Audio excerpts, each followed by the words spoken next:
What's going on? It's your boy Masta B here, live from the MMB Radio studios for the MMB Radio podcast, where no topic is too big or too small. We talk about them all, and on the phone lines, I'm going to welcome in a woman who I've been courting for a while.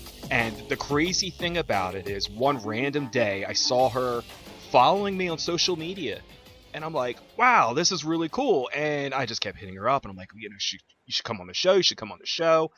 And if there's any positive thing out of this whole COVID quarantine shit, a lot of people can't go anywhere, can't do anything. So I was able to get her to agree to finally come on and talk to us. So I want to welcome her in right now.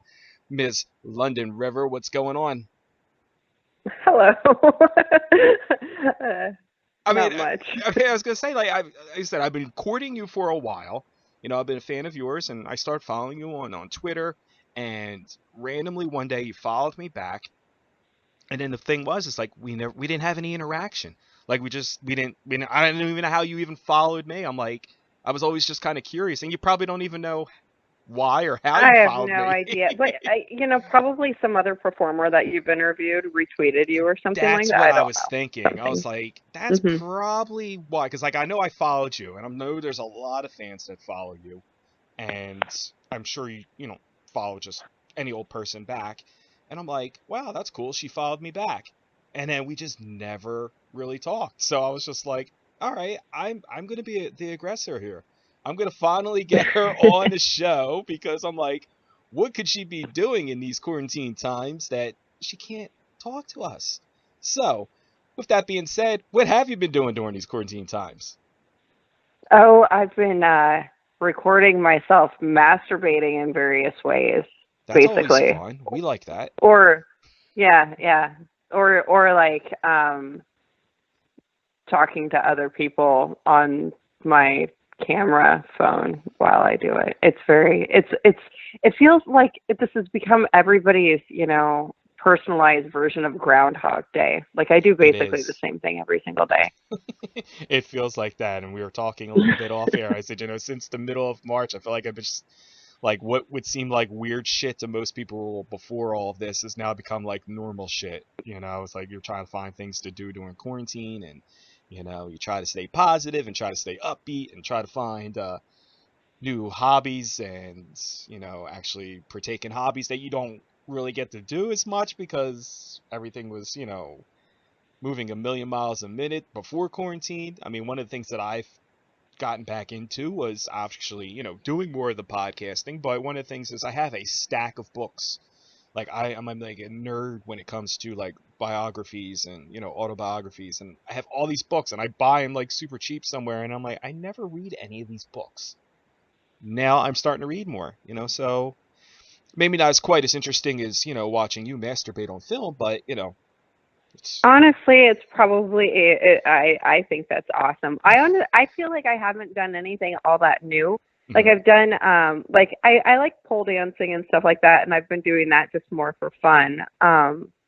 But otherwise, I've just taken my business into my house and have been working. I feel like I work even more now than I did before, but it's nice. Weird? I get to make my own schedule while I do it, I suppose. That's the cool thing. Yeah, at least you get to make your own schedule. And I can totally relate with that. And I think that's because we had escapes when we could go out to different places, so we would get pulled away from our jobs. And now it's like when we can't go anywhere, you're doing more of your work. You know what I mean? Like you don't have like an excuse to like not be doing work. You can't be at the bar, you can't be at the club, you can't be doing shopping, unless you're buying like the essential shit.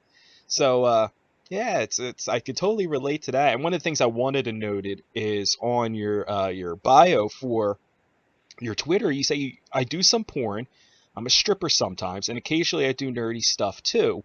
So how much of all this stuff are we doing more?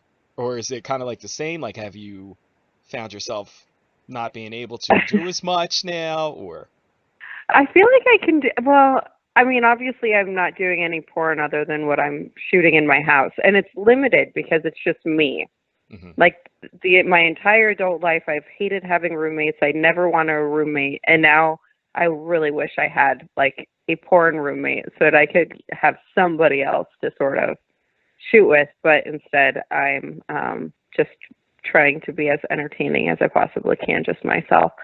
But I don't, the other project I got into, and this is beyond stupid, like this has no purpose that will ever benefit anybody in life, is I'm reading each Harry Potter book and then watching the movie immediately after reading it and then moving on to the next Harry Potter book. Are So you there's noting like also that. differences? Is there differences in the movies and the books? Like, I'll be out there and I might alienate myself from a lot of listeners. I have never once watched any of the movies or read any of the books. It's just something I've never gotten into. But is there differences? Oh, of course. Like, well, every time you have a book that's turned into a movie, there has to be changes because what goes well in a book is not necessarily what goes well in a film, you know. And every once in a while, like with The Shining, I feel like is a good example, and people have all kinds of opinions, and I'm sure that I'm going to alienate some of your listeners now. But the original Shining was a really good movie, but it almost had nothing to do with the book. Like the characters were the same, and the general idea was sort of the same, like but there was so many changes that people lost their fucking minds. Then they made that made for TV movie that really followed the book well, and it was garbage because everything that made that book great didn't you couldn't record it in it wasn't good for cinema. So I think that the same thing. I mean, so I don't get mad when people change a movie or change a book for a movie. It doesn't really bother me, but I do every once in a while just sort of like to um, watch and try to figure out why they made the changes that they did, because sometimes I don't really understand. But yeah, I always love it's like I said, it's a very pointless thing to be doing as a hobby right now, but it's not like I don't have time. So Well, I was gonna say I always love when people tell me that they go and they see like all the Marvel movies and they get so butthurt and so upset because they're like, that's not what happened in the comic book, and I'm like, really? Like, who gives a shit? yeah, Who exactly. like I always look at it from this it, standpoint. If it's or like there's looking at the comic book and they go, oh well, the movie wasn't as good. Look, I've looked at a lot of Playboys and a lot of Penthouse and a lot of Hustler magazines, and I think the porno versions of it are just as equally as good, if not better. So right. to each their own with that.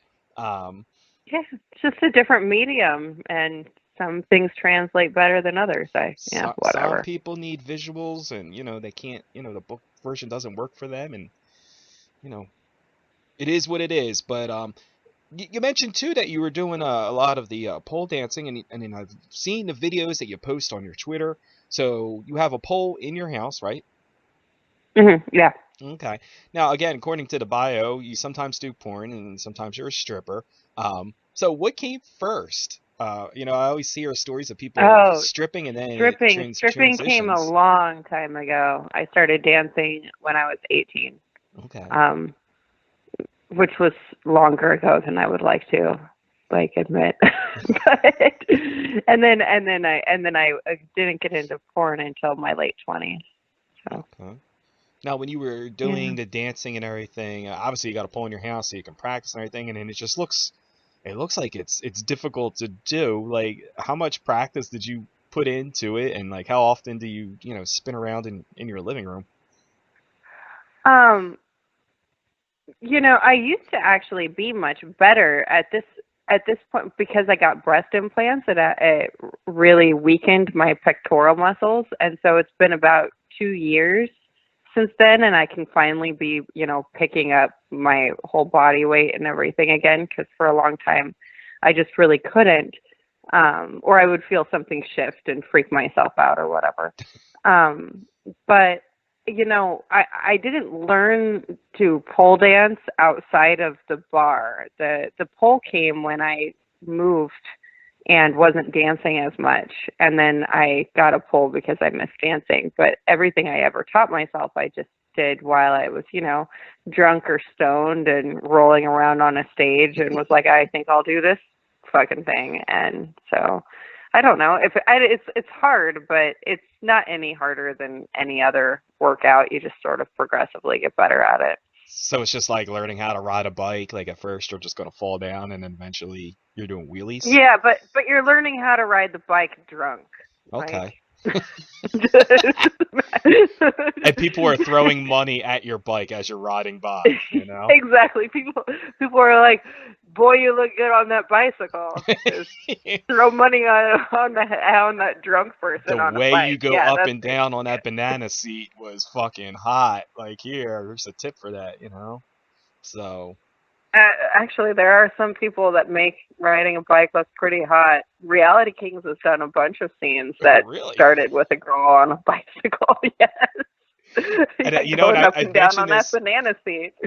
and that's when I realized that like I realized at an early age that what I see on film is just not real life. And I've said this before in previous episodes about I went to Miami once, and I'm walking on the beach in Miami, and I was very disappointed that I didn't see any kind of like bang buses or anything like that. Not that I wanted to get in the bus and be banged, unless it was like, a hot girl in there. But I was kind of disappointed. I was walking down the beach in Miami, and I'm like, all right, so all the videos show like hot girls on the beach, and all I saw was like geriatrics and senior citizens, and Yeah, and so like sort of really pale tourists, people very sunburned. yeah. I mean, at this Yeah. point, you're not seeing any of that on the beaches, and so it's kind of disappointing. But yeah, so that's when I realized that everything that you see on video is not real life. But yeah, I have to look into these bicycle scenes. You know. Yeah, look into the.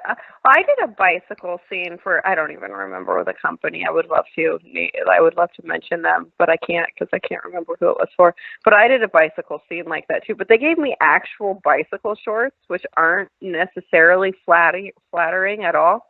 And then they wanted me to ride the bike, and they didn't put air in the tires. And they're like, ride it up this hill, and it's like fucking a dirt trail, and I'm sitting there like, I'm gonna be too tired for the scene before the scene even starts. Can we put some air in the tires at least? And then yeah, and riding a flat tired bike sexy up a dirt hill is it's impossible. I was not able to accomplish it. But I'm sure I there's rode some the guy out there that bike, enjoyed but it. it wasn't hot. It was not sexy. Yeah. So I mean, you started off like you said, you're doing the whole stripping thing, and it's funny. It sounds so stereotypical. You know how people they start off doing dancing and stripping, and then next thing you know, they end up in porn. Um, how was your transition? How did that all go about? Well, it wasn't that smooth. I mean, I stripped all the way through college, and then I moved to Chicago for a while, and I danced there and stuff. And then I got a job teaching in Costa Rica. So I moved to Costa Rica, and then I just went back to stripping basically during school breaks. So they have like a long break over our winter, but there it's just the dry season. So they have a break over the dry season. That's like summer vacation. And I would always go back up to Chicago then, and in the dead of winter, like an idiot, and dance. And so, and that's when I started getting a pole in my house and stuff, because most of the time I wasn't dancing. And I didn't start porn until I moved back up from Costa Rica, and I wanted to try some BDSM shit. Okay. And the only reason I did it on camera was because I don't want, I don't want to meet like some stranger on some website that's like, yeah, I can tie you up, and then I end up dead, I was gonna say you right? have that the So video proof that who your kidnapper was if they decided to go that route. yeah, and if it's a big company, like the first company the first two companies I worked for were Insects, which is a really well known BDSM company, and then Kink.com, which I'm sure everybody knows at Hmm. this point, or if you don't, you don't watch enough porn. Um, So wait, hold on. I know that. so Does that mean I watch too much of it? no, Oh, you watch okay. plenty. You're Okay. good. I you just want to make watch sure. I just was like, the wait, right the way amount. that sounded was like I watch more than the average person because I know what this is. No, I just mean like if you don't know it, like how do you not know? Okay, You've never watched cool. porn if you don't know Gotcha. King. Carry Everyone on. knows kink.com. Yeah. And so, but like I was like, if I die while in the hands of kink.com, Hmm. it's going to really ruin the reputation. So they're probably not going to let that happen. It'd make a hell And of a that's 2020 how I ended up episode. in porn. What? I said it would make a hell of a 2020 episode. That's I could see them jumping Right? all over that. Girl from Yeah. Costa Rica does bondage and it is kidnapped and killed. I mean, it sounds like the makings of the first 48 hours. Exactly. Well, and I was trying to avoid that Well, by yeah, just and we're going with glad that you big did. companies. We're Yeah. glad that you accomplished that. Thank you. I'm glad it worked out. And then somehow it sort of, transitioned into regular porn. I don't really know how that happened. I think I just wanted to charge more money for lap dances, honestly. And I was like, if I become more popular, then I'll be able to charge people more to dry hump their trousers. And Yeah. so that's what I do. Yeah, Yeah. and I mean, you got name recognition now, so you got, it's like, hey, that dance just went up a little bit, like Google my name, and then you'll see why this dance is costing you more money. Um, Yeah, well, now I feature dance, so I get paid to show up. there you go. Yeah, it's like magic. It's Now, the opposite of everything I've ever experienced as a stripper. But now, yeah. when you said you went to Costa Rica, what were you teaching in Costa Rica? Well, I was teaching English. Well, I was teaching in English, but I taught at a Montessori school, but I taught multiple subjects. But the kids, half of their day was spent with English speaking teachers, and the other half of their day was spent with Spanish speaking teachers. And then it would flip flop throughout the school year who was with who when, so that basically just so that they were constantly switching back and forth between the languages while learning every subject at some point, and they would get fluency in both of them. So, Now, is this what you were so I was, studying to do when you were in college? yeah, Okay. well, not, I mean, I was studying education and English, like an English major is for fucking worthless, but also education. And then I ended up doing that. Yeah, I Now, don't how know. did you I come decided across to move. the Costa Rica gig? I mean, this is not something that just pops up on an Indeed app, or Monster.com that, hey, you could be a teacher in Costa Rica. Actually, it does. It's It pretty does. easy to find them. Actually, it's more common Yeah. than you may believe. Well, yeah. Well, usually it's China. China's always looking for teachers, and they'll just look for basically anyone that's ESL certified. But for the reason I picked Costa Rica was because I wanted to live there specifically. I've been doing volunteer projects during my college breaks up in like through college, and I did a conservation project in Costa Rica for a while, and I just liked it there a lot, so I wanted to move there. Interesting. Um, wasn't there any job opportunities in Chicago? Or is it just that was Yeah, what but I attracted you because wanted you, to move to yeah. Costa Rica. Like I like to try. I wanted to Okay, go it's somewhere simple else. enough. I mean, being in the dead of winter in Chicago, I'm sure, I mean, I would love to get away anywhere than be stuck Well, in the snow.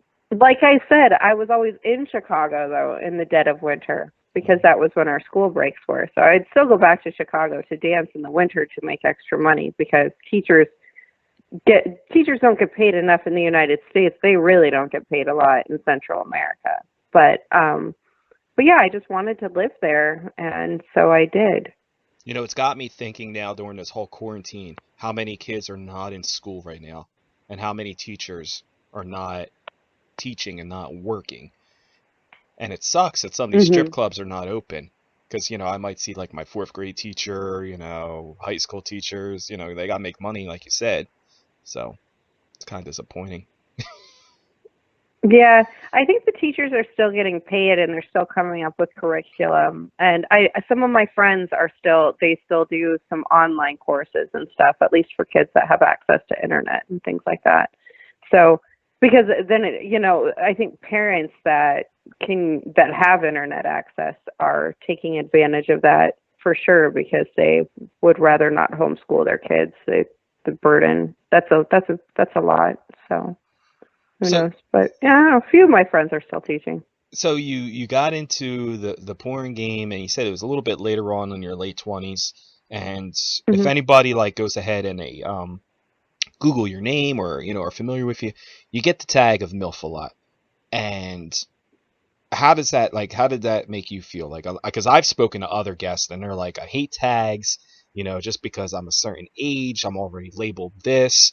Do you really care about that much, or has it helped or hurt you in the business? Well, I think okay. I guess I have opinions about this, but I don't really give a shit that much in a personal way because I know it's not even calling someone old anymore. It's basically saying you're over 25 Mm. and you're a MILF in this industry, or you have big boobs and you're a MILF in this industry. So that doesn't bother me. I don't really give a fuck. But what does bother me is that separation, like with the AVN awards, I get kind of pissed off because there's a separate category for like female performer of the year and MILF performer of the year, and you never see somebody that's nominated for MILF performer of the year also nominated for female performer of the year. Mm. And female performer of the year is a stage call. So part of me is sitting here like, so after a certain age, you can't be a performer of the year. Like you're not a good enough performer. But that's not even true because like Angela White and I are the same age. And she always wins female performer of the year, right? And I'm not winning anything, but it's still just like on a like a I don't know, in this weird like it just seems like once you've decided to take a MILF role, now you become sort of shoved to the side when it comes to the award system. And I don't love that.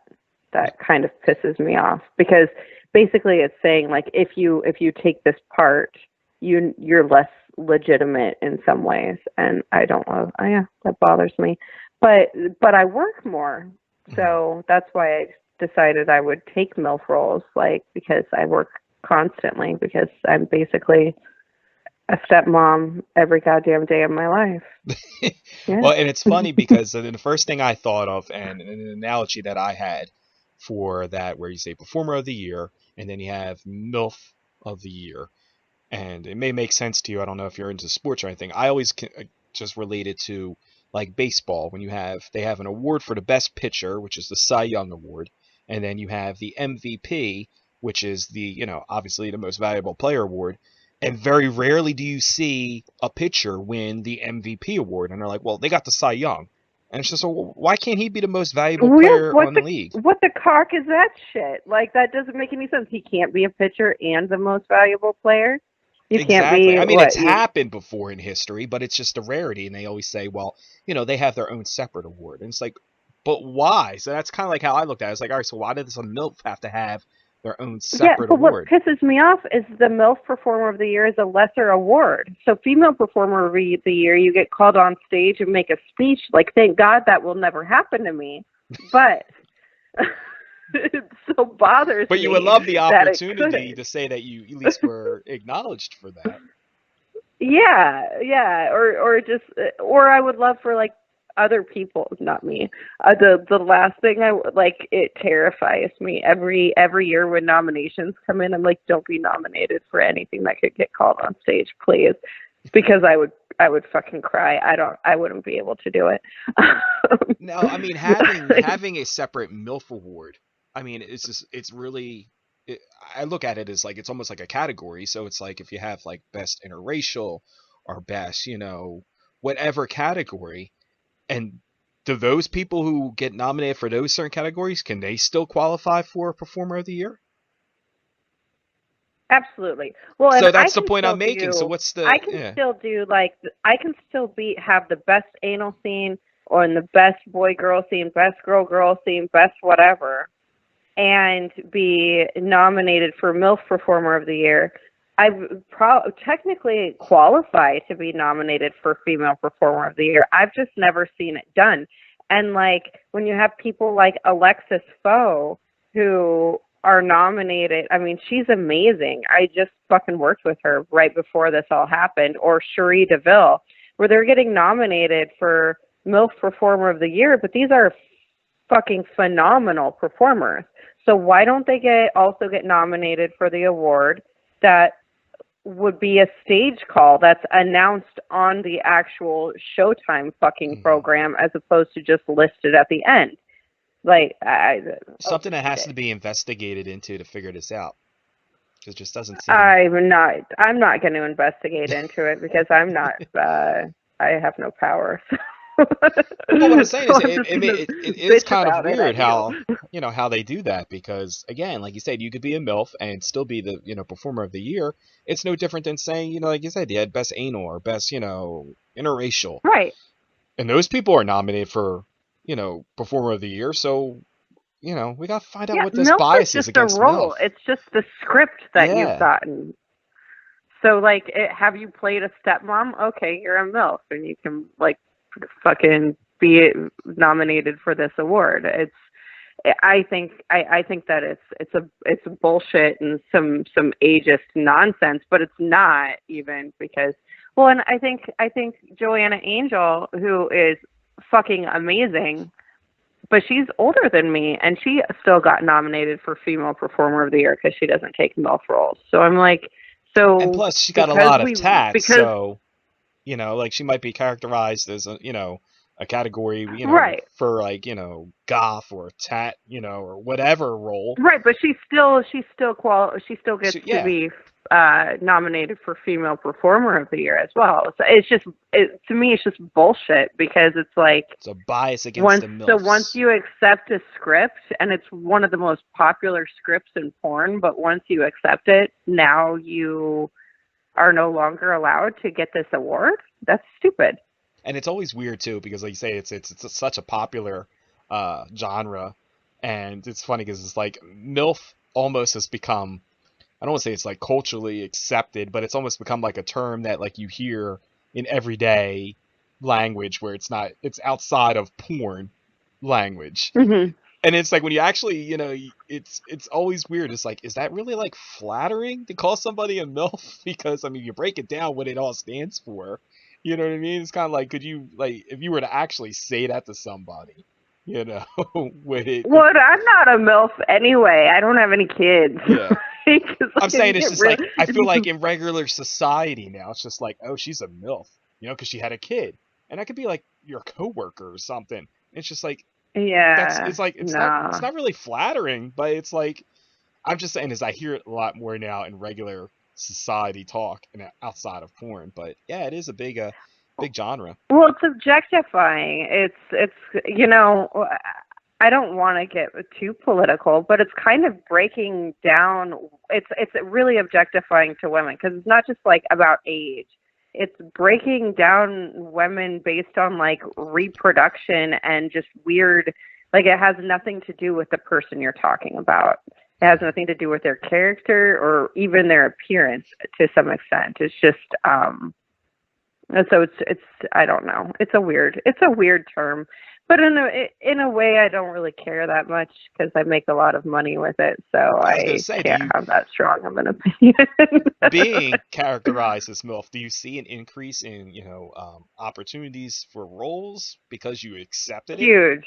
Okay. Yes. Hmm. So it kind of Yep. outweighs the whole, not being nominated. I mean, it's great to be nominated for Performer of the Year, but as long as you're getting Yeah, paid. and for me, I'm not really worried about me getting nominated. I'm still like newer than some people. It just like pisses me off. I don't know why. Like 2 years ago when Cherie DeVille didn't even get on stage to accept her award, I'm like that seems stupid to me. Um, and they just changed that. Like it doesn't matter. It doesn't matter.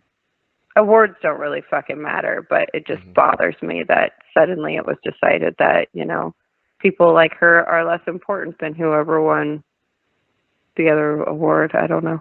Now, Whatever. when you got into like you said, you're doing like the bondage stuff, and then it just kind of segued into actual porn. And you mentioned you don't even know how that even kind of came about. It just kind of just happened. Um, when you were doing this, how long did you decide, or did you decide that you wanted to continue to do something like this? And like, what were kind of like your goals going into it, Uh, or were well, there like I any? said, I wanted to charge more for lap dances. I mean, couldn't you just charged more and just kind of taken the chance that they would give you more for a lap dance, or did you feel like you needed to do You the know, porn route? it's it's easier to charge more because you're always competing with the other girls that you're working with. So you kind of want to charge somewhere in the range that everyone else is charging. Um, but it's weird once you are like feature dancing. What I charge for a single song is a few times more than what other people are charging just for one lap dance, and it has nothing to do with the quality of my lap dance or anything. Not that they're bad, but but but it's just because I'm on a few DVD covers, Uh, and so you can, I suppose, say, hey, I want to charge a lot more, but you're not going to be able to sell them that way. You sort of have to do porn or something like that. gotcha. I mean, I've had friends who've told me they've gone into, clubs and had lap dances from feature dancers, and they say, I paid all this money. I'm like, well, how was the dance? And I'm like, I don't know. I just got stuck talking to her, because I was just so starstruck talking to her. And I'm like, so you just spent all this money just to talk to her? And they're like, well, yeah. And I'm like, okay. So, I mean, so did you see that happen a lot with you, where it's like guys get in there and they just become so starstruck that they just start rambling and talking out of like, like a nervous twitch that they just keep talking and don't even enjoy the dance, or Yeah, but I usually just keep dancing while just they're keep doing ignoring that, what and they're I'll saying? respond to them because it makes me nervous. Like I get nervous for them, and so I'm like, you know what? I'm just gonna do my job, and you can say what you want to say or not say. You can do what you need to do while you're sitting there. I'm just gonna do the part I agreed to do. Yeah, because it's hard for me. When other people get nervous in front of me, I start to get nervous, and so I just try to ignore it. Which Like is funny you're, because when we were talking off air, trying to get you to come on the podcast, you're like, "Oh no, I'm kind of quiet. I'm kind of shy." And I'm like, "Don't be like this is chill time on MMB radio. Like there's nothing to be nervous about." But I could totally relate to what you're saying. Like seeing somebody else nervous, and then I've had guests where people are just like, for whatever reasons, are just very like introvert, and I'm like, "Oh my god, like." Please, like, warm up, start talking, like, crack a joke, do something, because you're making me nervous and I can't do my job. Um, well, and then you're like pulling teeth probably because you're not getting any feedback, right? yeah, and then you're like, Hmm. okay, so what did you have for lunch today? Like, just like you're trying to think of shit because they give you like really like short one word answers, and I'm like, so what made you get into porn? Sex. Okay, so what do you enjoy about it? Sex. All right, and you just don't know where to go segue from that. Um, With some girls and probably dudes, I don't really know. But with some girls, sometimes when you talk to a girl, it's like, well, I'll ask girls that just out of curiosity on stuff, be like, how'd you end up in this business? And they're like, I just like fucking, and I'm like, but you're a hot girl. You could fuck without being here. yeah, Like I like fucking as much as anyone, but turning it into a business is a completely different thing. exactly. Um, Well, maybe somebody got but to them and just told them that was like, look, every Friday, Saturday night, you're coming home from the bar and you're sucking some dude off, so you might as well get paid to do it. If you're gonna do it, at least do it in, a legal way. Maybe that was their no, thought there is process. that. That's I true. don't know. Yeah, I mean, I guess. rather than doing it in an illegal way and hooked up with the wrong person at the wrong time, and next thing you know, you're It spending just the night in seems like jail. it just seems like I just love to fuck is not like a legit reason to start any career. Well, this is But I true. don't really know what Well, is. it's funny too because sometimes I get the answer that they got into it because of money, and it makes me think that okay, and it's weird though because some people I find some people do it, for sex. Some people do it for money.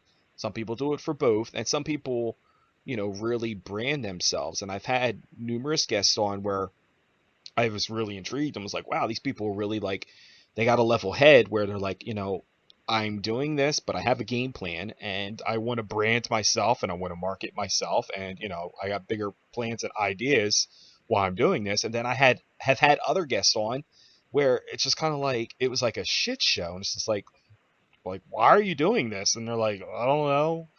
I'm like, like it's just bad direction. So, I guess what I'm leading into is when you got into this, like, did you have any support system, friends, family, or did you not tell them? Like, how did that all come about?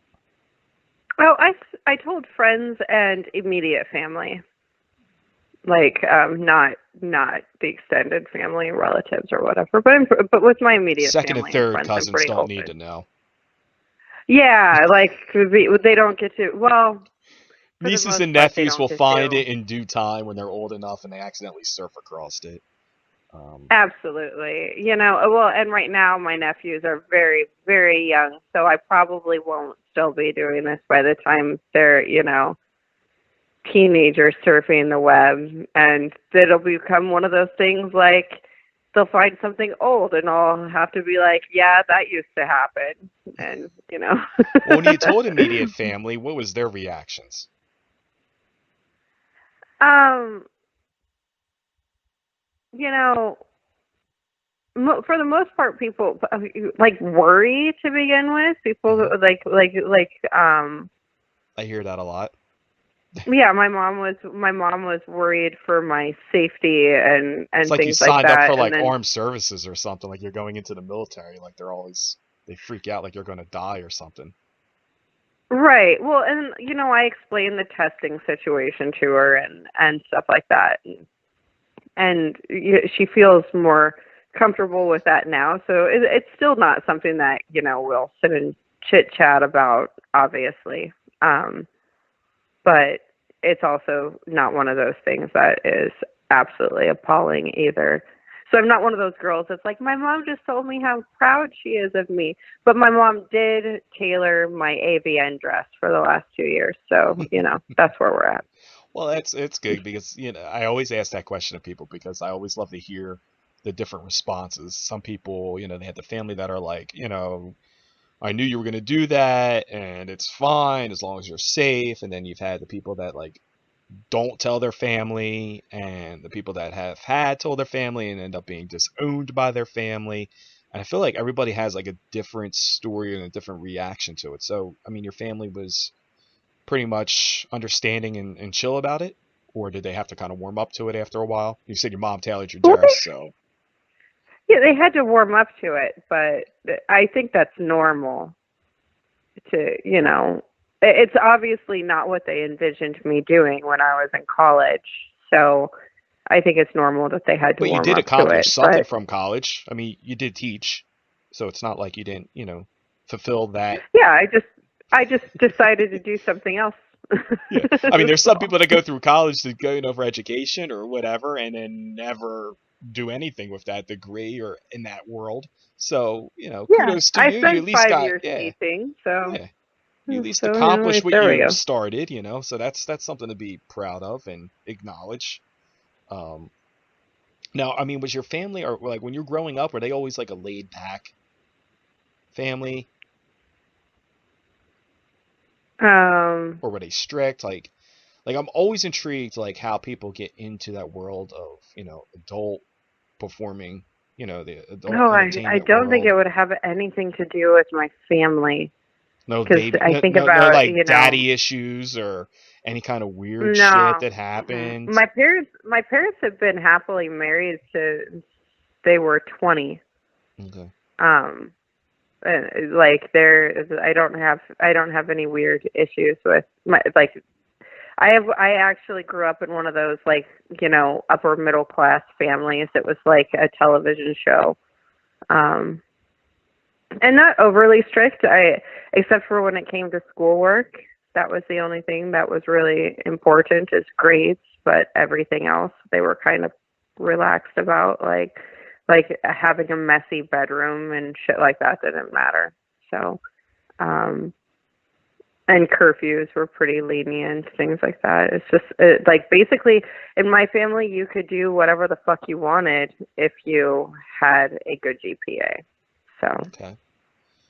Because again, not to keep but comparing to other people's stories, but you hear people that they have some kind of like weird shit that went on at home, and that's why they do what they do now, or they've had a strict household, and that was like a rebellion thing for them that they did this. So, um, like, what was your exposure to porn and like the adult stuff? I mean, did you like interact with any kind of stuff? Like, did you find old magazines that dad had or anything like that? Or is it just kind of like, I'm kind of curious of I like how your childhood was, not childhood, but like high school years. Like, how were you during all that process? I honestly was pretty just normal. I was a really normal nerdy kid that wanted to get A's. I was president of my 4-H club. I Okay. grew up in Nebraska. I mentioned that right. Like it makes sense. But yeah, no, I like showed livestock and was in 4-H, and I was basically nothing weird happened in high school.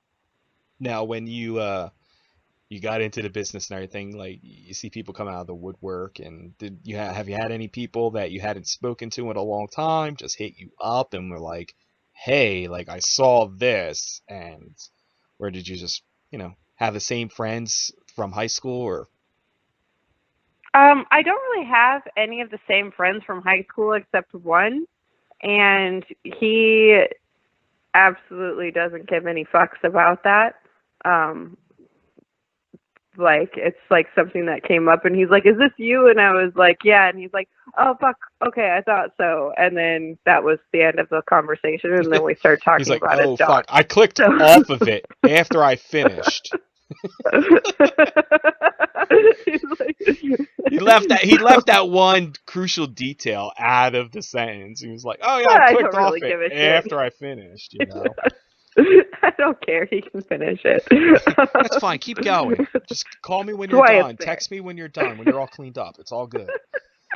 I mean, honestly, at the end But of the day, it's like when you do what you do, it's kind of like, I don't know. Maybe I can't speak for other people. I would almost feel insulted if somebody was not doing what they're doing. Well, looking at my material, I kind of feel like I'm not doing my job then if, it's not making you want to do something. yeah, I have every once in a while met people that aren't in porn, and like when I meet them, they decide that they like me for some reason, and so they can't watch my porn, which I think is hilarious for It some reason. happens I though. don't know It does happen. why. I can Like, honestly, I can admit that, there's times where I've had people on the show that I've formed friendships with, and I see them Exotica every year, and you just kind of like, you talk to them like normal people, because at the end of the day, that's really what the fuck they are. They are normal people. They're not aliens or, some kind of like, imaginary person. But yeah, I can understand that. Like, there's people that I've first started off as a fan, and then had them on the podcast, and then see them every year, and then we talk about normal shit like non-porn related stuff. That it's kind of weird to, one, either talk about porn stuff or watch their material again. I mean, I support it and everything, but it's weird watching it back or talking to them about it, because you've formed that friendship where you're kind of like, oh yeah, that's cool, how's such and such doing, like family members of theirs, and it's kind of like, how do you segue back into uh the porn stuff? So I can understand that. yeah, I suppose. Well, and I don't. I guess I mean I'm in porn, and I have friends in porn, and I, for the most part, don't watch any of their. Well, I don't watch that much porn anyway. But other than like one person, I don't watch anybody's porn that I'm friends with. So I suppose I get it. Like you don't want to I watch mean, people your ask friends me have sex. all the time, like when I go to Exotica, like I get like I'm supporting the people there, the talent there. You get an autographed DVD. I'm like, I'll be honest, like I got the autographed DVD because I was supporting them.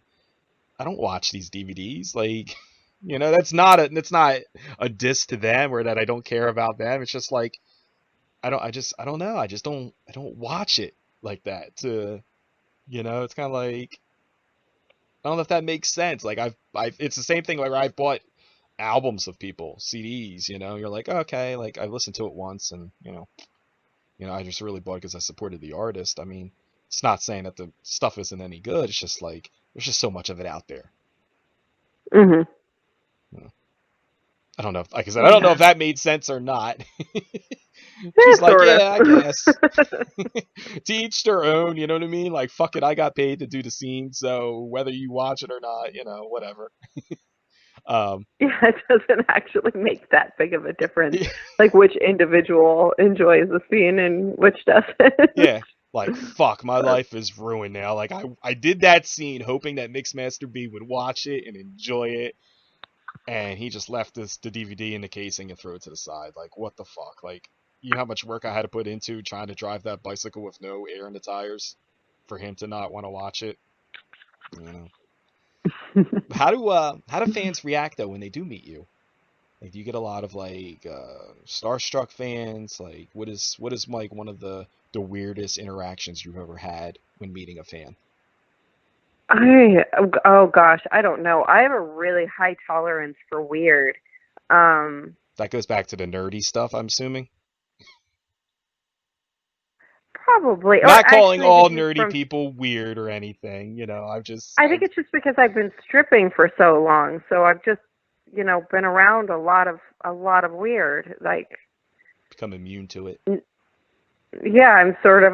So when you are asked who like the weirdest fan interaction in person, probably just a drunk guy that held my hand way too long. Like he shook my hand and then he held it and then kind of started to caress it while he was talking to me, and that was a little bit. But it was like, and it doesn't sound that weird, but like it was a lot. It was a lot. Like, and then I kind of had to pry my hand away from him, and that was weird. But for the most part, people are pretty normal. Apparently, I'm intimidating to approach in person, which I think is pretty funny. So, Like I was saying, do people will people kind of. people recognize you out on the street? Like, I mean, like out and about, just doing your normal everyday stuff. Do people like recognize you and come up to you, or do you kind of sense someone recognizes you because they give you that weird, creepy like stare, like they're looking at you, and then next thing you know, they're like googling pictures of you and trying to like compare? Um, Not speaking from experience or anything like that. um, you know, I don't really pay that much attention to what people are doing. So sometimes somebody will stare at me on the street, but I don't know, people have been creepy forever. So it could be because they recognize me, or it just could be because they're They're just creepy. creepy. I was gonna say It's because hard they're to just tell. fucking creepy. I mean, I could But get that. They might sometimes, recognize you and they might just say, "Oh, she's just a hot girl, so I'm just gonna stare regardless if she does porn or not." yeah, I think that sometimes that kind of thing happens because I've had guys like introduce themselves and ask for my number, or sometimes possibly get it depending on who they are, um, without recognizing me. Hmm. So I like to think that people maybe aren't looking at me just because they think they've seen me, take a dick up the ass. But maybe I'm sure it happens sometimes. Or And or then worse, or there's have also them there's suggest that you do when meeting you. what? That, or said, or worse yet, having them suggest that you do take a dick up the ass when meeting you. Yeah, yeah. Well, Like I don't but like I don't know if you do porn or not, but you should do porn. you should definitely be taking dicks up the ass. Yeah. So all the dicks up the ass for you. Here's my number. If you haven't had a large dick up your ass with a camera rolling, you should really look into it. No, It's an that hasn't experience happened. that everybody should at least try once in their lifetime. Creep level just went to 1,000,000.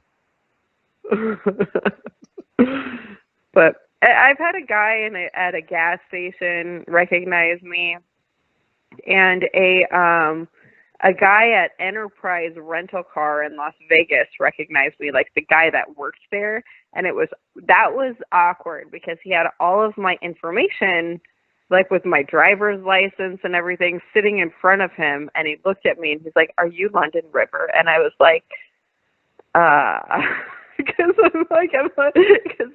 because that's terrifying. But I don't think he realized. I don't think he thought about how fucked up it was for him to like point out that he recognized me while he's got like my driver's license in hand. It was fucked up. But Gives a but I'm sure whole he would new feel. perspective on the motto of "We'll pick you up." You know, he's trying to pick you up Yeah, in yeah. a whole nother way. Well, and he was nice. He He was a wasn't polite overly creep. creepy, but I think it's just like things that people don't think about. Like, oh, you might make this person feel afraid for their life if you say this thing to He was a to polite yourself. creep, though. You know, he said please and thank you, and and said just You make know, sure like you he thanked sign me for right my here. business. Just need your signature here and here. He was professional at being a creep.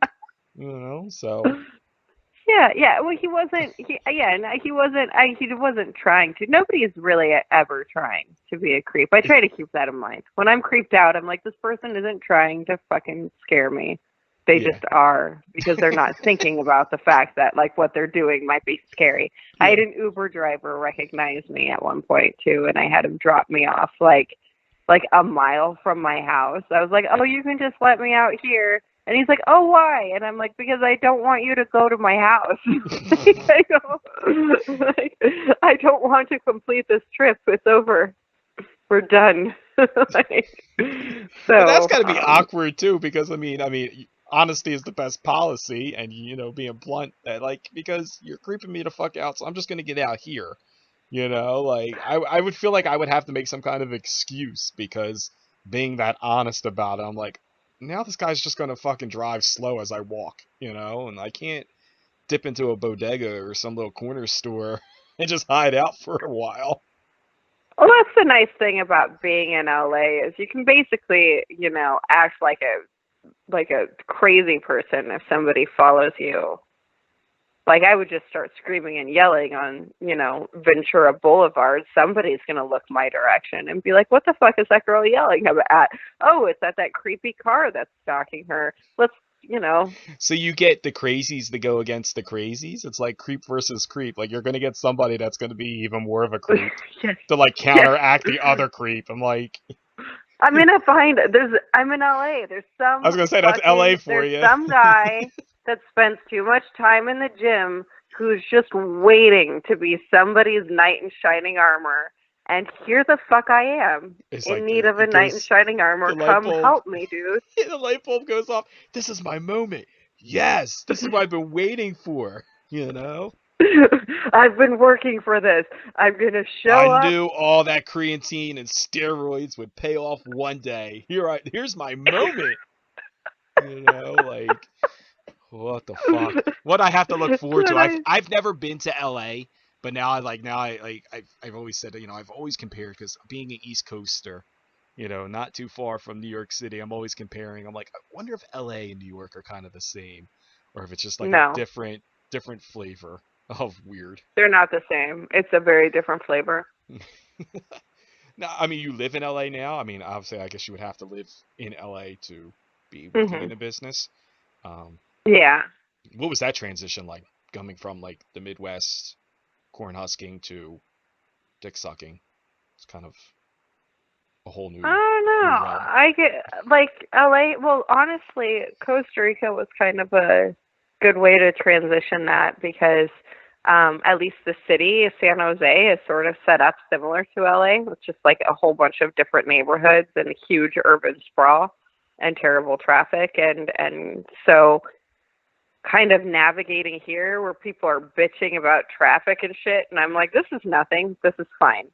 Um, that was the biggest transition I think was making friends here. It's really hard. Everyone is busy and so proud of how fucking busy they are. Like if you come here the moment you start talking to someone, they will brag about how they have like a badge of honor here. And so when you make friends with people, they'll always cancel for work. It's like it's some shit we're known for. Like people will make jokes about it. I have a friend, Kate Kennedy. She's a comedian, and she calls it like the LA flake, or the LA orgasm, where both people cancel plans at the last minute because and that's some shit that as a Midwestern person I've never understood. I'm like, well, you made plans with somebody, so you just rearrange your schedule, and unless there's an emergency, you keep your plans, but not here. Like the second something becomes remotely inconvenient, the plans cancel. Mm. And so making friends is difficult. What's dating like? Oh, hang on. Is this the LA flake right now? No. Oh, okay. It was. I had an alarm set on my phone. I was like, holy shit! I'm getting my first LA flake. Like that was a perfect segue. Like, got done explaining it. It was like, oh, hold on, I got another call. I got something else that I got to do. We got to cancel the podcast. It was like a badge of honor for me. I felt like I was like, man, I'm pretty good at this shit. I got this on the first fucking try. LA ain't got shit on me. I'm ready to conquer the world now. What the fuck was I saying? Yeah, LA sucks for that. Everyone is so happy to. It's like it's a bunch of people that are just proud workaholics. LA, we're proud to just blow you off in more than one way. You know? God, they're terrible. And even my friends that I have here, like I love them, but they're horrible. It's making me worse because every once in a while I'm like, oh, if I don't really feel like meeting up with this person, I guess I just don't have to, even though we've planned to for the last week. Because work? Fuck it, who cares? How does that work during quarantine times? Like, is it more challenging now? Because, like, clearly, like, what else do you like? I would challenge that. Like, I'd be countering all the way. Be like, hold on, what the fuck do you got to do that you can't hang out with me? Except now we can't really go hang out with each other anyway. True. This is very true. So I haven't really experienced a lot of that. And performers right now are all working. Mm-hmm. I know that, like, yeah, performers are all working on content or some shit. I know that some of the dudes maybe are a little bit less because a lot of their content depends on having a female body involved.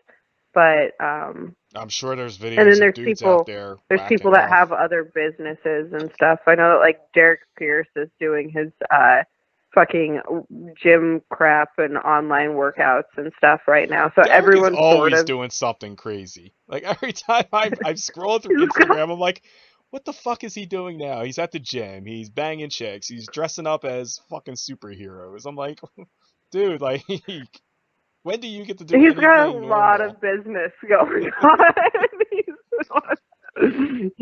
He's a busy man. You're making me want to text him after this and be like, hey, what are you doing right now?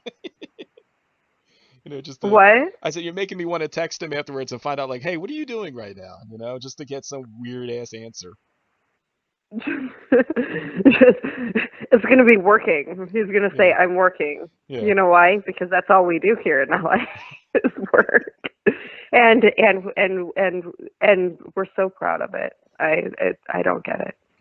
Back to that. I don't fucking understand why we're so happy to not have lives, but we are. Yeah, I was gonna say. I mean, and you know, in all seriousness, now with so many people out of work, you know, it makes you really appreciate when you do have work and stuff to do, you know. And I was saying to someone the other day, and it's like, yeah, financially, people need to work. People have bills, people have mortgages, people have, you know, whatever that they need to work, and they need to make money to work.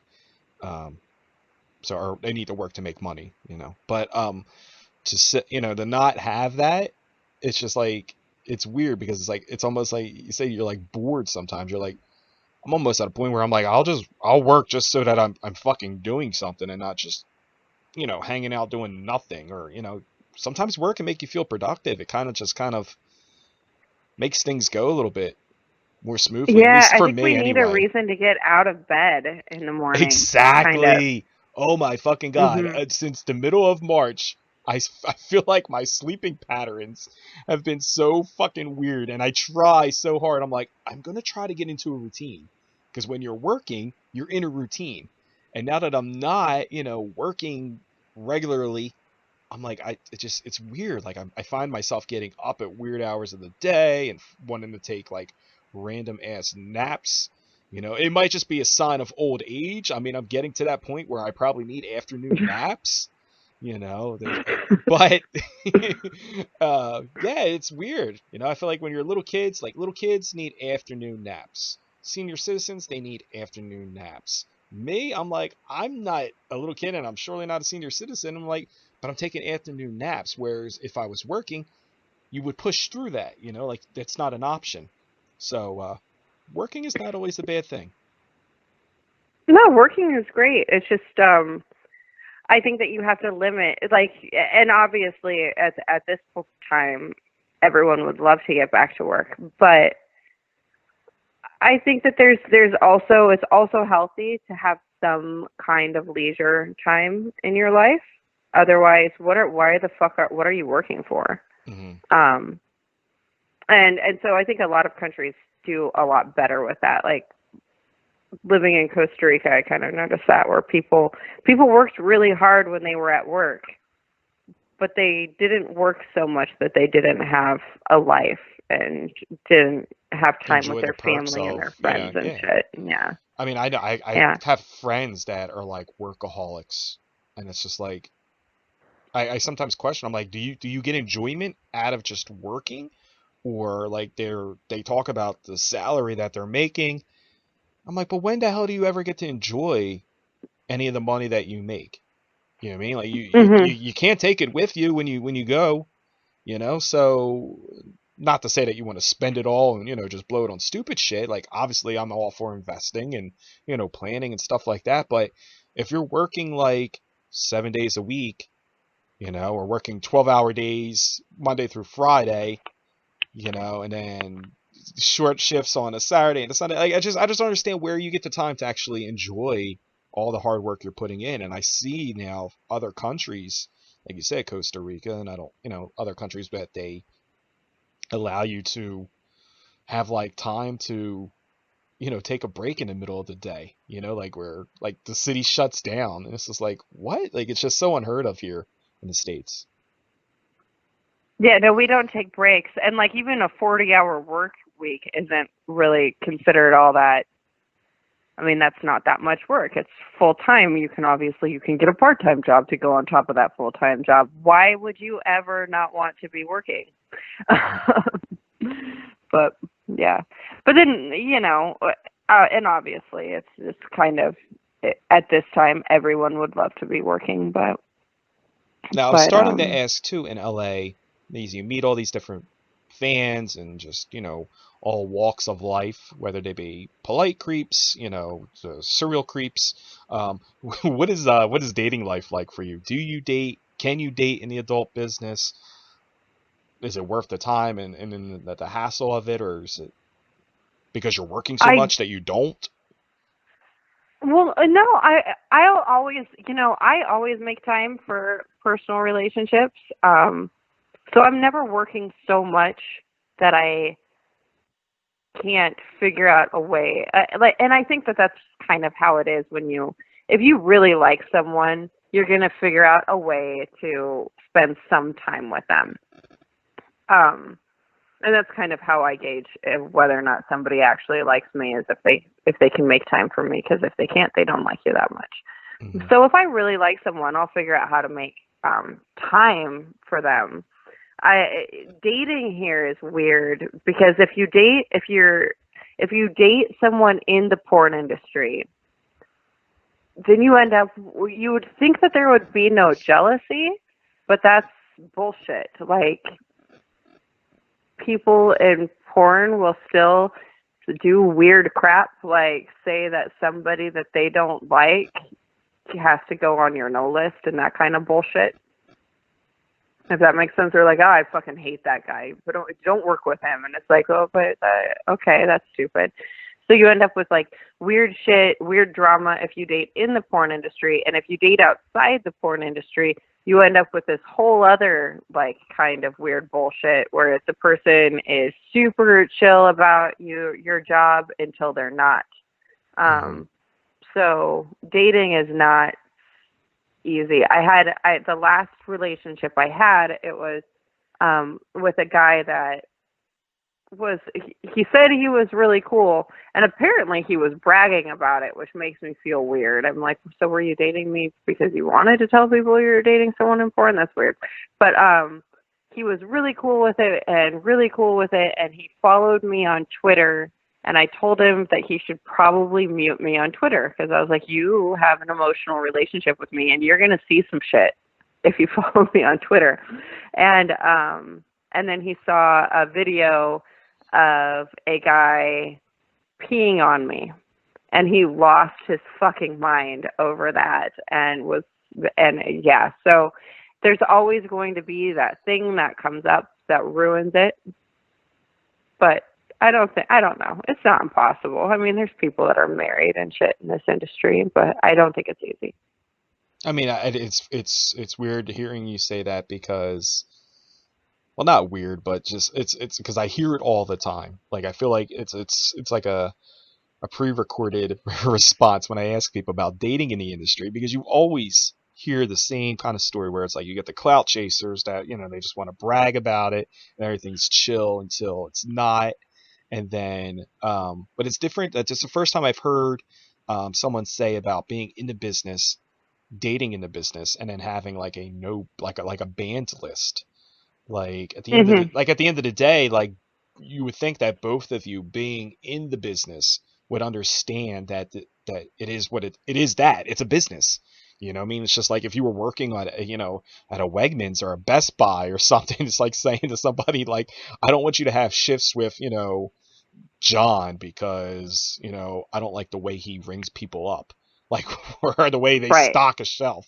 It's kind of weird Well, because like that's and like I I think can't it's an avoid that. insecurity thing. I think Hmm. like if a guy is doing that, it's like he's afraid that this person will fuck you better than he does. And it's just or something. I don't know. I don't know what it is. It doesn't make sense, but it happens a lot. I started seeing a guy when I was newer, and he'd been around for quite a while, um and he kind of did that to me where he started naming people that he didn't fucking like, and I'm like, okay. And then he wanted to be the only person I did anal scenes with, and and when people start to kind of make those lists, it's like there's some insecurity and jealousy there that you have to, I don't know, acknowledge. And it seems like everyone expects for people in porn to not have that. But I think we just have it almost the same amount as everyone else. It's just in different ways. It's like, well, I don't care who fucks your pussy, but like only me and my friend over here can fuck your ass. Those are the rules. Yeah. It's just, otherwise I'm going to be horribly, horribly jealous and weird and make this whole relationship miserable. Well, it's So. understandable to a degree, because you would think that people that are in the business are kind of like numb to it. But at the end of the day, like we are all human beings, so there is, a positive and a negative to it. Is like, at least the positive is like at least that person is a human being that has, some kind of sense of reality and, conscious that they don't want you shooting with certain people. But at the end of the day, you stop and you think about it and go, but you realize we're in the same business and you know what we do for a living. So why would you even Mhm. compromise to something like that, knowing that these things are going to come up, So it's, yeah, I could see where the frustration would be, dealing with that. And then definitely the frustration of dealing outside of the business, because you don't know, again, who is dating you because, you know what I mean? They want extra likes on social media or just something to brag about, or if, and then it makes you think too. It's just like, even if you were dating somebody outside of the business, and if they didn't get upset or didn't have like a no list for you, I would be the type that would question and be like, does that person even really truly care about me because they don't show any kind of like concern. They're just like, ah, that's fine, whatever. It's just like, Yeah, I don't know. I think you have to let your partner be the one that decides like which thing is special, or like. And right now I'm uncoupled, but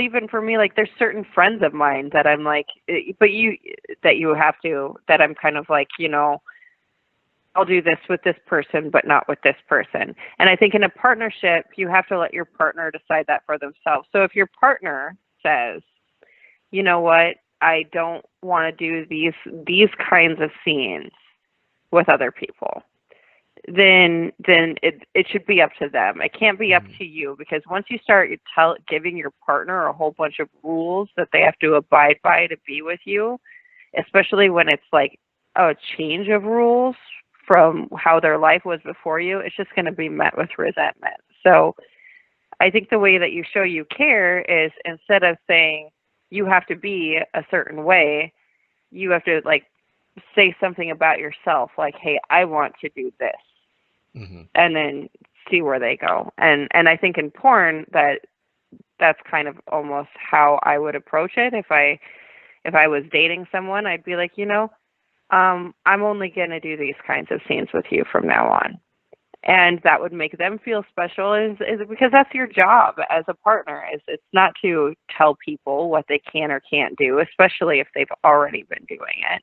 Mm-hmm. Um, the only time I could think of is like if it's somebody's first something, like if some dude is dating a girl and she's getting booked for her first anal or something, and if he was like, maybe you could ask if you could do your first anal with me, that would be cute and that would make sense and whatever. But to tell your girlfriend who's been doing anal for a year that she has to stop doing anal scenes with anyone but you now because you're possessive is not, I don't think, coming from a loving place necessarily. And I like that response, and you got to kind of find that thing that you guys can have that's special, and hope that you find a girl that's in the business who hasn't done almost everything, so that you can have that first and that one thing with someone that. But I like how you say it's up to that person. So it's like, let me think of something that I have not done that I'm willing to not do on camera for the sake of me and my partner to have that one intimate thing that we can say that we share with each other. Hmm.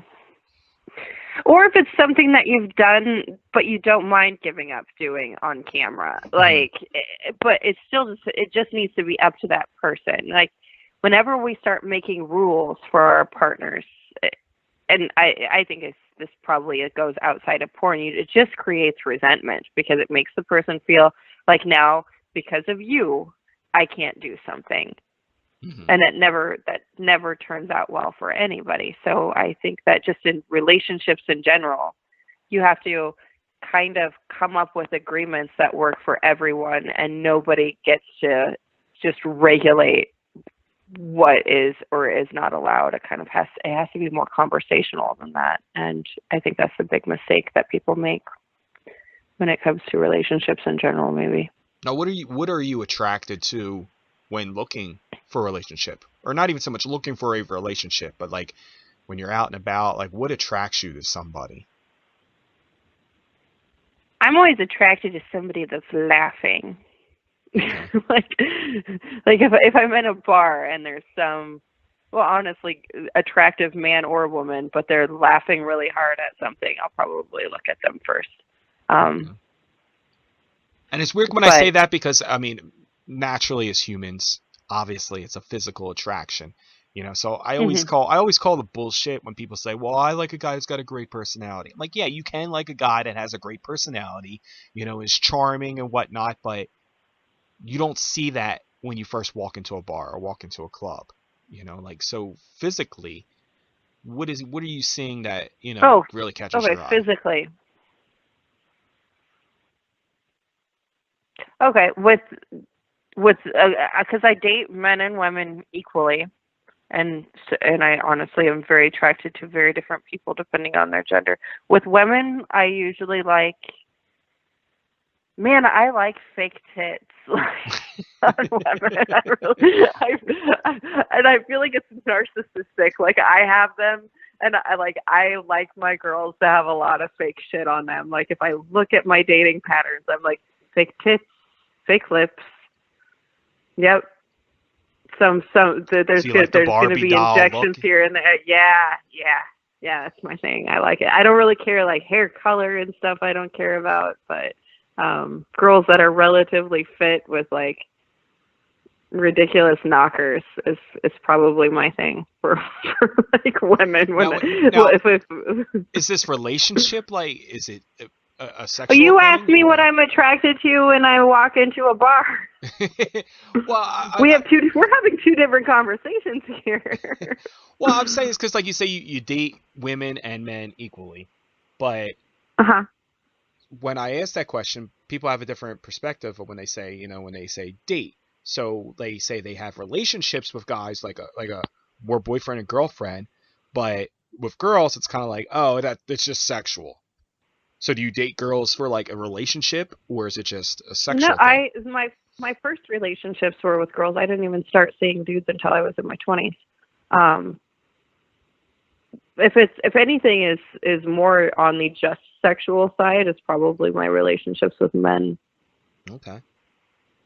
Because I hear the opposite a lot from other people. They're like, oh, like I date guys and guys are, that's my boyfriend and we do boyfriend girlfriend type things. But with girls, it's like, oh, I'm just bringing her home just to fuck. Yeah, it's rare for me to want to spend a lot of time with a male person. But it happens. I mean, obviously, my last relationship was with the guy, like I mentioned. But usually, I tend to have more emotional intimacy with women. But there's still the initial attraction, and for me, that's huge knockers. But Which is nothing. after I'm not disagreeing with that at all. I'm totally on board with that. But after that, yeah, I usually make my emotional connections with women less than men, with exceptions. And with men, I actually,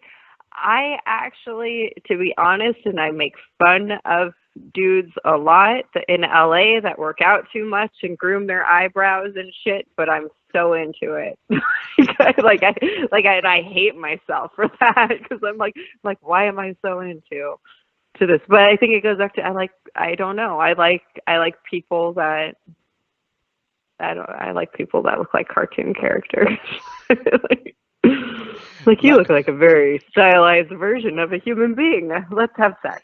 I was gonna Yes. say like I'd be really like weirded out if like we turned on your TV and the last channel you're watching was like Cartoon Network or something, like Adult Swim. Like I get off on Adult Swim. What? No, not. I'm not there yet. I watched some anime porn though. Well, let me ask you that. You watch anime porn, and I've had people tell me, not on the show, but just in general talking, and I always found it kind of amusing when people tell me that they watch so much porn that regular porn does nothing for them. Like they need to find something like weirder and like outside of the realm. And not saying that anime porn is weird and outside of the realm, but I mean traditionally, you just think of it's not a regular It's porn. weirder. Yeah, It's it's totally weirder. weird. Yeah, it's weirder in the sense that it's not something that is traditional. But what's kind of like your feeling on that? Do you feel like that you have to find new and weird, kinkier shit to kind of arouse you, or like what gets you going? Well, with the anime porn, it's normally because I just don't want to watch people that I, That you know? hang out with having sex with each other. It's weird. Like, fuck, It this just scene makes was me feel great until creepy. this guy or this girl showed the fuck up. Like, god damn it, you had to answer that door, and I gotta click off on this Yeah, shit. exactly. So that's why I watch anime shit. But my porn, I don't know. Honestly, my porn viewing habits are about the same. They probably have gotten less edgy than they used to be because I started out doing like really extreme shit. Like my BDSM performances, like some of them like for Intersect. It's a different company, but like they were just obnoxious, like just ridiculous fucking bondage scenes. And so I think that I've almost gotten all of that out of my system in real life, and now I want to watch people like cuddle fuck. So I watch anime porn to not see my friends, and then sometimes I'll look for like really amateur shit, and I'm talking like super amateur. Like these are definitely not industry people. They may or may not be attractive. They've set up their cell phone against like a Coke can on a table. They're fucking on the couch. The TV is on in the background, and maybe the cat walks across the screen or whatever. I love that shit. Like just people in their house fucking. It's like crack what I want porn. Fucked my neighbor while the wife was gone. Like what? No, or just like a married couple that are like, you know, that are just exhibitionists. Every once in a while, you find I have a couple from Chicago that I'm friends with that they're kind of like that. Like every once in a while, the dude will like set up a dildo on like a coffee table, like one of those suction cup dildos, and then she'll like do squats on it, and he'll take a video of it and like dirty talk to her, and I'm like, you guys are so fucking cute, and that's definitely what I would watch. Like this is so fucking adorable. Like, oh my god, I just want to hug you guys. You know, it's adorable. Preferably as you're squatting. You know, like. Oh man.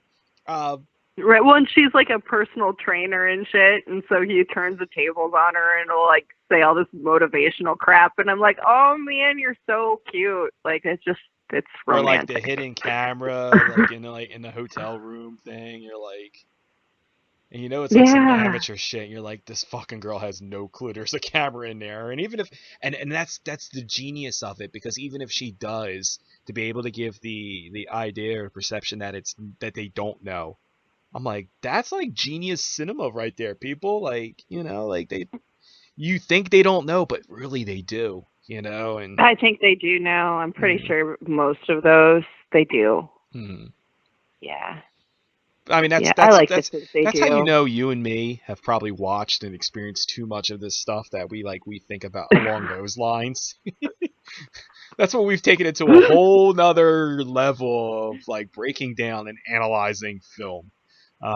Yeah, and I just hope that like everyone that's, you know, on camera having sex at least knows and consented to be having sex on camera. But, yes, I don't want to be witness to something that I find out later was like not consensual, and then I'm like, I need a cleanse. Yeah, and then I don't know how to scrub that off of me. So I like to hope that everyone. It's like when you watch a scary movie and you keep telling yourself it's not real, it's not real, it's not real.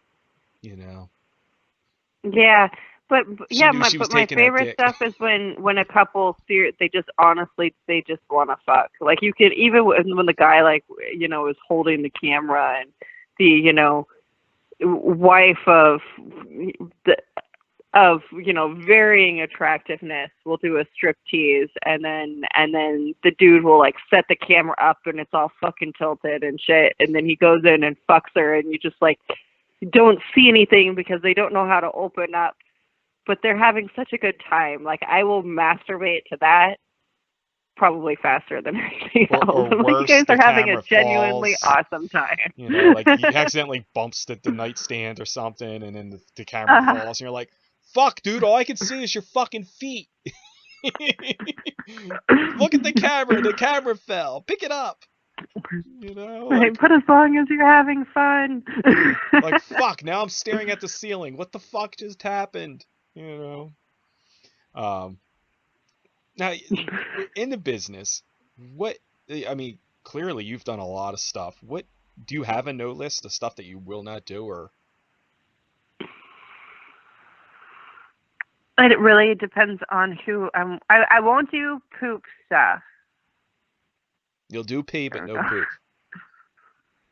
Yeah, no. Ones, but no honestly, twos. I've done poop once, and it was an awesome paycheck, and it was early in my career, and it's never going to happen again. No. it's too gross. So Anyway, poop is on the ban list. but what? So poop is on the banned list. Anything Yeah, else? and that's no. Everything else is completely dependent on the performer I'm working with. Okay. So I have a different no list for different people. Like there's certain people that honestly I can't think of what would be on my no list for them. Um like there's maybe two people that are like that, and everyone else is like varying degrees of no or yes. You know. Gotcha. So, Now, what is something you yeah. still want to do? Do you have a bucket list or? Um Not really. Like I've done a lot of things. I would have to think about that. I would like to do like there's certain kinds of scenes that I would like to do with specific performers that I haven't. Okay. Um So not so much stuff that you and haven't done, just stuff you haven't done with certain people. yeah, there's certain people that generally like that I really like, but I haven't gotten to do certain scenes with them, and I would really like to. So Gotcha. yeah, more like that. Because as far as things that are done in porn, I mean, there are things I haven't done in porn, but there's not a lot. Hmm. Like, isn't so. Now, what are some of the things you do enjoy doing? Like, do you do things where you're like, you get offered to do something, and you're like, always hell yeah to that, or I got to think about that. Uh, I love, I like, I like gonzo scenes. I like my more extreme scenes the best usually. So, um, when I work with a person that is going to try to fist me or something, I usually get excited about that. So those are the kinds of scenes I like the most, is either like kink scenes or gonzo stuff. Um, That's kind of like and how like, you came up though. Like I don't you're into mind that stuff, what. That's kind of like how you came up into the business though, with the kink stuff, So I'm not surprised to hear that's the stuff you go back to. Yeah, yeah, you go back to, what you started with, and I like acting and things, but those, I mean, it tends to be a really long day, and sometimes the scripts, sometimes there's a really fun script in front of you, and sometimes there's a script that's like really tedious in front of you. But fucking is always fun. So I really like I So really like at the end Gonzo. of the day, no matter how we get from A to B, as long as we get to B, I'm cool with it. Yep, and so like companies like Evil Angel and stuff, they get you to be just a little bit faster. So every time I have a call sheet that's like, you're going to be doing a double DP scene for Evil Angel, I'm like, yeah, yes, that sounds like a fantastic idea, because I will show up, I'll sit in a makeup chair, I'll get my picture taken, and then I'll fuck, and that's it. Now, what is And I'll go home. in your opinion, and you've done some wild kinky shit, in your opinion, what is the craziest thing that you've ever done? In your opinion, because mind you, there's going to be people that are going to hear this that are going to say, you know, what you may consider normal or an everyday occurrence for you is like off the scale for them. Oh, you know, it's still probably some suturing stuff. Like I had my uh labia sutured closed with, a medical suture. Um What? and That and is then some off and the then wall and shit. then and then I had a toy inserted into my rectum. Sorry, I'm gonna get really technical here. And I was G spot stimulated so that I would squirt, and the squirt would come through the sutures that had closed up my labia. That was probably the most extreme and interesting thing I've done, I gotta but find not this the most scene. horrible. This is some stuff that is gonna just knock me knock me down. And I thought I've seen all kinds of weird shit. Just the thought of it, like I'm just like the look on my face is just like, what? um, It so was my idea. Like, I thought it was a that's what's even fantastic idea. crazier. It was absolutely horribly painful. Now, Yeah. what's something that like you plan on doing within the next couple years? Like, where can we see you at on a short term and a long term basis? Where would you like to be? Um, I probably will slow down on porn in the next few years.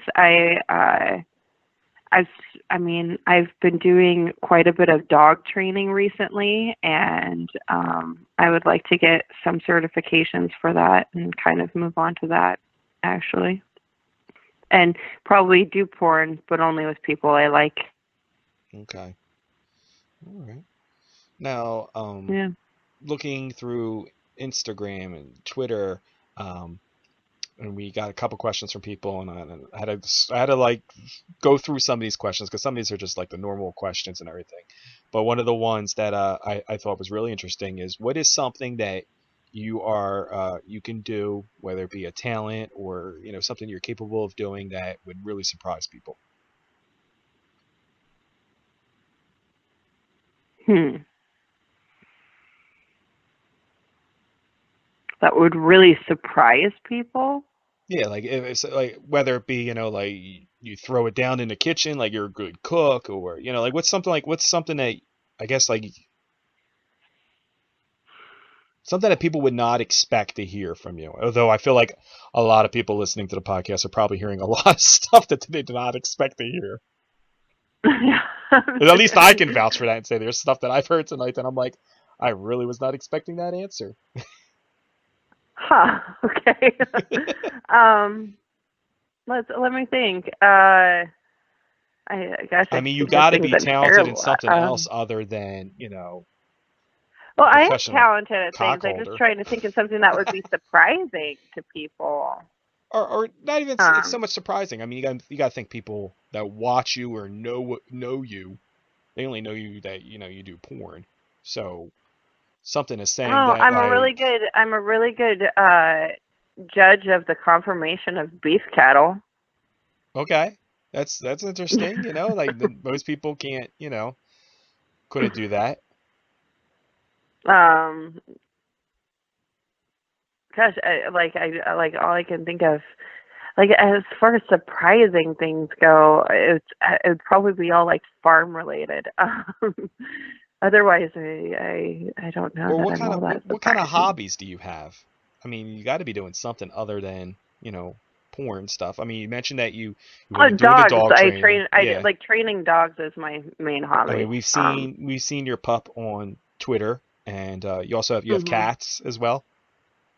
Yeah, I have Luna, and I have a cat, and then I've got not right now because of this quarantine, but I've got several clients and stuff that I you know teach their dogs various things, mostly like behavioral stuff, like helping people get their dog to stop chewing the legs of the couch, Can you get my or dog to getting them talk to use dirty a to dog me? door. What? I said, or ask him, can you get your dog to talk dirty to me? Like some weird shit. Probably not. Let's Woof is gonna be woof regardless, dude. I can't help you with that one. Now, Yep. what kind of presence? Let everybody know like presence you have online. Like where can people find you at online? I know a lot of people do this, OnlyFans, and they do all kinds of their own websites. If somebody wanted to stay in touch with you or just support you, during these quarantine times, where can people connect with you? I mean, you can go to my Twitter, which is London Sea River, or my Instagram, which is London River and Sea. You just move the C from the middle to the back. And my OnlyFans is onlyfans.com/London River. If you want to like chat and have a conversation with me, that's where I do it. And I also do live shows on OnlyFans at least once a week. I try to do 2 to 3 times a week. This week, not so much because of technical problems, but at least once a week I'm on there live chatting and doing various strange, bizarre sexual things. So that's a good place to go. And it's worth noting that tomorrow at 4 p.m. I'm looking through the Twitter right now. You're going to be test driving some new goodies that you got. Test driving some So toys. kind of Yes. promote that and plug that with all the emphasis on plugging. What are people going to be seeing on this Only show, on the OnlyFans live show? Oh, did you just ask me what people are going to be seeing? Yeah, I mean, like, promote this because Oh, like we're watching this little video here, and we got all kinds of trinkets right. that you got on the Well, bed I here. got a whole bunch of. I got Mhm. like this whole big bag of toys from Evolved. It's a manufacturer company, and like there, I'm gonna be honest. I cheated and I used one of them today because I was like, well, this will be interesting, and it's really fucking fun. So basically, I'm going to go through 6 of them and kind of try them out because I can come 6 times like in a row very easily. It'll be fun, and who doesn't like that? And try them out and talk about them.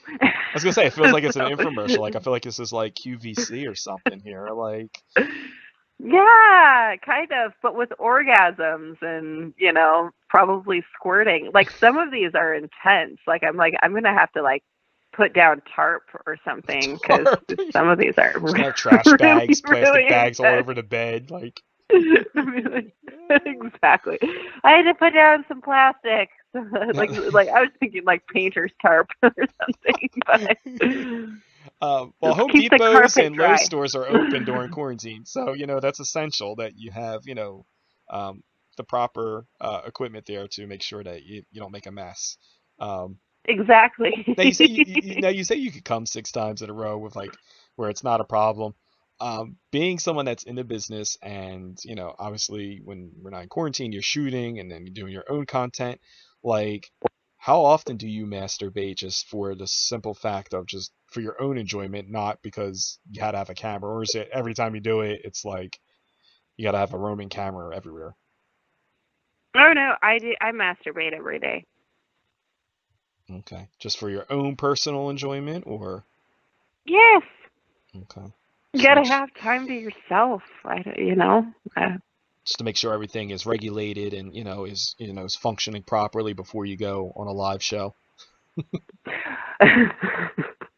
well, it also I find it's relaxing. It's a good way to wake up in the morning. Like you masturbate and then you have your coffee and it's like a ritualized thing. It's like get up, have What better way coffee, to get a start the shower. day? Yeah, just throw the masturbation Yeah. in there. Um, Yeah, I usually masturbate before coffee or shower, but okay. everyone Yeah, has that's their own order of counterproductive how to they want to do like. things. Yeah, it's counterproductive to masturbate and then or get a shower and then masturbate. And you're gonna get it out of the way and get kind of dirty with yourself. You want to kind of shower afterwards. Exactly. You don't want to. You don't want to. Have to Yeah, shower have like. multiple times. I get it. Yeah. Yeah. Yeah, you don't want to rinse off again. Dr. Yeah. Fauci says, you should masturbate before getting a shower, so. I mean, I'm pretty Okay. sure he said it at some point during these briefings. Sometimes these briefings go Yeah, on I'm for sure he did. hours. Yeah, I think I saw that one. Yeah. That's Yep. what I really wish that I could do voice impressions, to have like a really good Dr. Fauci voice to say, like make sure you Right. you play with your pussy, then you get a shower, and then but I'm Mm. horrible at that. So, well, before we let you go, and first I got to say that it's been awesome talking to you, and it makes this whole like courting you and trying to like get you in the corner and be like, chick, come on my show, all that much more worth it. And I hope it was good for you as it was for me. Um, I like to Yay. I like to use that line a lot, and then hopefully hope for the best response. But what do you want the Yeah, fans it to was know? really good for me. It was good for you. Yeah, like I said, if you want to Yeah. light up a cigarette afterwards, like I'm cool with it. Like need that cold shower, or hell, just, maybe these people need to go to your OnlyFans. Maybe she might just pop up and do just a random surprise show. That's why you got to sign up for these things. You never know. But what do you want the fans to know before you get out of here? Anything that I may have not covered? Anything that you really want to make sure that you drive home and let them know? That they're appreciated, especially the ones that are paying or even going to like Pornhub and stuff, because usually we get some kind of payment, or producers do, when you watch verified things. That everyone in the industry needs a lot of support right now. So I appreciate them. Definitely during these, tough economical times, not everybody Mhm. has the extra money to, sign up for OnlyFans, and, even the people that are, it's, even though it's porn, it's a business. It's a livelihood for people, so if you can support people in any way, whether it's be, supporting your neighbors or local small businesses, that little pizza spot around the corner, like if you can order from them and just kind of keep them afloat. um, it sounds so cliche to say we're all in this together, but I mean, hashtag we're all in this together, like we all have to kind of like help each other out and rally behind each other during this time. So it's really cool for these people that are, giving what they can, even if it's a small tip, that, that you're at least appreciative of, the efforts of Mhm. these people. So, Yeah, or even just, I mean, there's people that aren't on OnlyFans or aren't really subscribers to a website that, you know, are still making sure they're seeing verified producers on Pornhub and stuff, so like, and things like that. And so they're still supporting the industry in some way. And honestly, like porn isn't really going to go anywhere. I worry more for things like restaurants and stuff. So I think everyone just needs hmm to kind of be nice to each other. Everyone just be nice to yeah, everyone because all you the can you time. can make porn out of your house. I mean, I guess you could cook food out of your house too, but Mhm. but Yep. I totally get it. I mean, MMB Radio now, we're now officially on Spotify, and they gave me this little thing there, like, tell your listeners to continue to support you, any way they can, whether it's 99 cents or, whatever. And it is weird. I mean, I can't speak for other people. It's weird for me to, like be asking people like, hey, can I have $1? But there's people out there that really need that help, and that support. So any way you can support people, definitely, help out if you Mhm. can. Yeah, if you have expendable income right now, like it doesn't have to be porn. It could be anybody, but yeah, help other people out. Well, we appreciate you coming on and talking to us. And I always laugh when I sit there and I look and say, geez, we've been talking for almost 2 hours. And it's crazy how quickly time goes by, but it's been awesome talking to you and getting to know you a little bit on a more personal level, other than just seeing you do wild, kinky shit on film, which we greatly appreciate. Like I am doing the Wayne's World We Are Not Worthy, like totally cool for you to do that. But it's cool that fans are able to see a different side of you that isn't necessarily of the adult side. So it's been really cool talking to you, and we wish you much success. And make sure you check her out on OnlyFans. And again, tomorrow at 4 p.m. That's Pacific Standard Time, I assume, right? Your time, California Yes. time. All Well, it's right. actually daylight time, but yes, it's Pacific. Daylight. Yeah. Okay. All right. So check her Mhm. out on her OnlyFans and watch this test drive. I'm going to make sure that I block out some time that I'm going to go ahead and check out this test drive, because maybe there'll be something there that I might want to buy and put on my Q card or my QVC card, um, Yeah, and and even if buy. you don't want to buy something, and then you still get to watch me, make a mess of myself, which is also fun. It's So. like watching a guy do the Sham Wow presentation. I'm not going to buy a Sham Wow, but hey, kudos and a round of applause and a small golf clap for you for showing us how that works. So Exactly. awesome. Well, we appreciate it again, London, and we hope to hear more things from you soon. Okay, bye. Hi, it's Blendon River, and you're listening to Mixmaster B at MMB Radio.